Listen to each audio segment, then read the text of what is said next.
Yeah, and I like what you said about being unique. And I know we talked about that a little bit, but it's one of those things where you have to stand out and you have to give people an idea of what they can expect from you.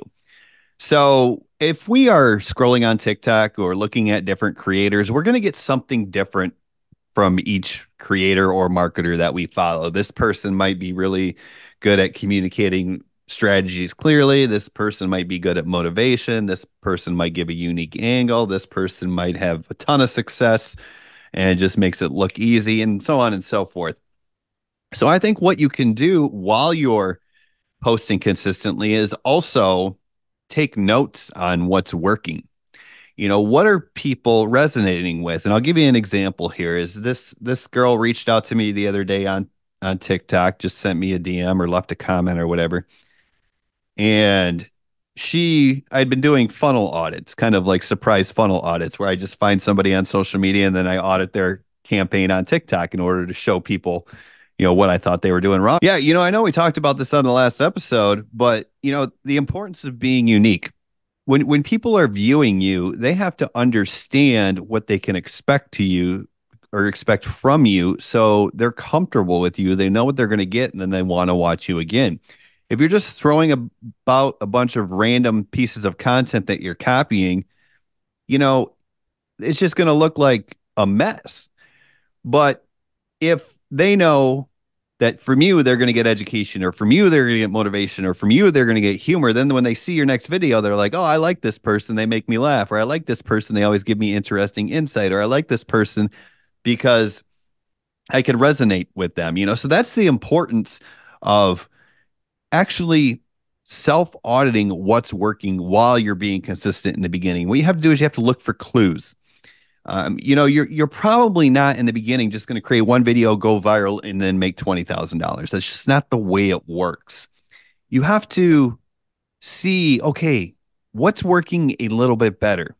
Every time I create this type of content, it gets at 200, 300 views, but I created this video that got 600 views.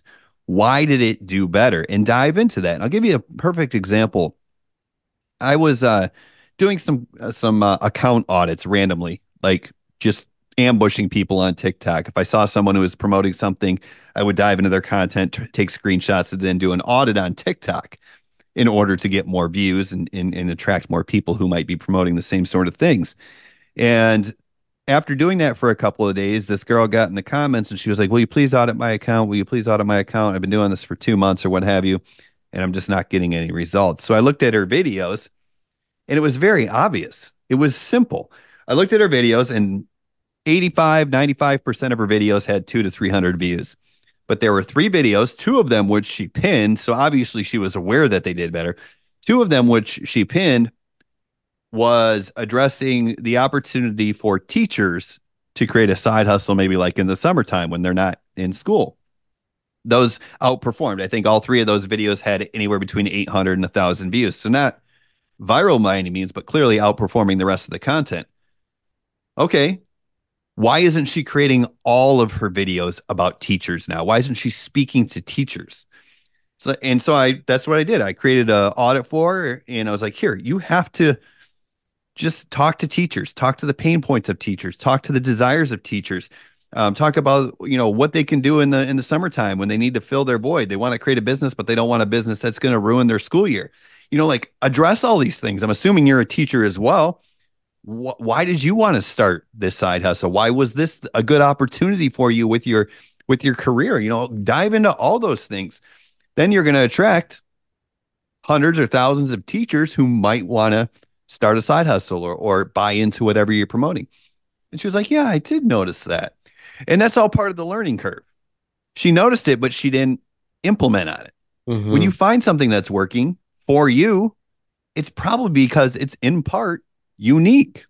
For example, when I was doing those content audits, these videos are blowing up. So what am I going to do? Just going to do more content audits.